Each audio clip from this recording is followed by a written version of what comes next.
BJP মিত্ৰজোঁটৰ প্ৰাৰ্থীৰ প্ৰচাৰত ব্যস্ত মুখ্যমন্ত্ৰীৰ সহধৰ্মিনী ৰিণিকী ভূঞা শৰ্মা বৰপেটা সমষ্টিৰ প্ৰাৰ্থী ফণীভূষণ চৌধুৰীৰ হৈ গন্ধমুত বিশাল সমাৱেশত শ্ৰীমতী শৰ্মা গন্ধমৰ পিছত শিঙিমাৰীত প্ৰচাৰ সভাত ৰিণিকী ভূঞা শৰ্মা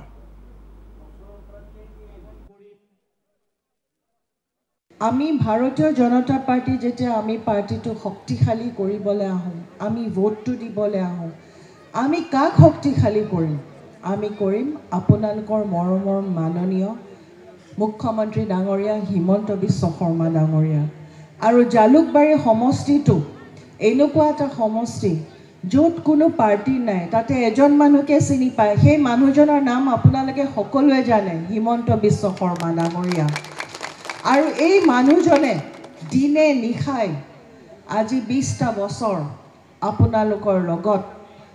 বিপদে আপদে ভালে বেয়াই আজি সদায় থিয় হৈ আছে আজি যেতিয়া আমি নিৰ্বাচনী সভা হয় আমি সকলোৱে যেতিয়া গোট খাওঁ আমি সকলোৱে যেতিয়া একলগ হওঁ যে ছাৰ আহিব বাইদেউ আহিব নিৰ্বাচনী সম্পৰ্কে আমাক দুই এষাৰ কথা ক'ব কিন্তু আমি সবেই জানো যে আমি এজন মানুহকে চিনি পাওঁ আৰু তেখেতৰ কাৰণে আমি সকলোৱে ওলাই আহিছোঁ কাৰণ আমি এই বিগত 20টা বছৰ জালুকবাৰী যিটো সমষ্টিৰ উন্নয়ন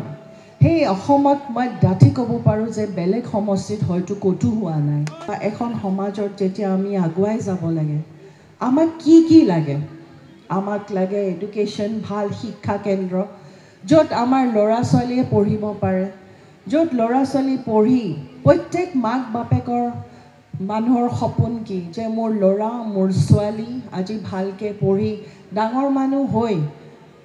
দেশ বিদেশত গৈ ঘূৰি আহি আমাৰ জাগাখনৰ নাম ডাঙৰ কৰিব বহুতে খেলা ধূলাত খুব ভালকৈ পাৰে কিন্তু আগুৱাই যাবলৈকে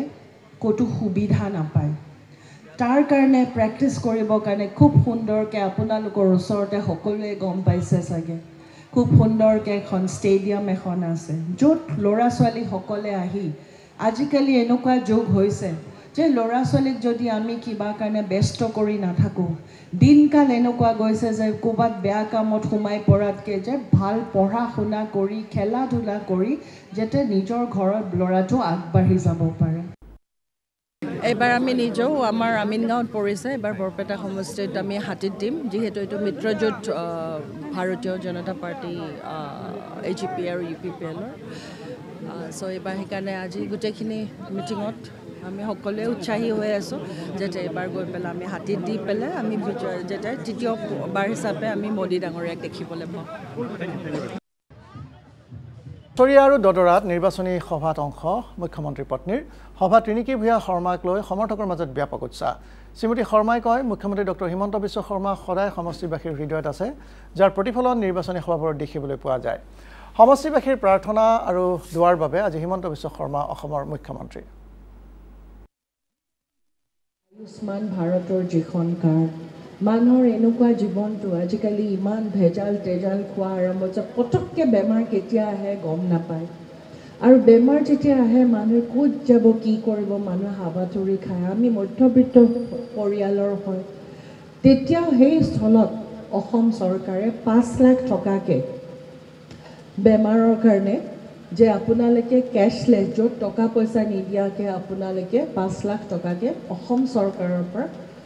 যাৰ যাৰ আয়ুষ্মান কাৰ্ডখন আছে কৰি লৈ আপোনালোকে পাব তাৰ উপৰিও কন্যা সন্তানৰ কাৰণে উঠি আহিব বা চকুত সপোন দেখিবৰ কাৰণে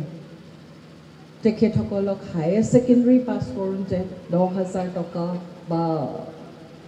মেট্ৰিকত 10,000 টকা হায়াৰ ছেকেণ্ডেৰীত 12,500 ডিগ্ৰী পাছ কৰিলে 25,000 মই এইখিনি কোৱা নাই যে এইখিনি পইচাতে গোটেই জীৱনৰ পঢ়া শুনাখিনি হৈ যাব কিন্তু ছোৱালী এজনীক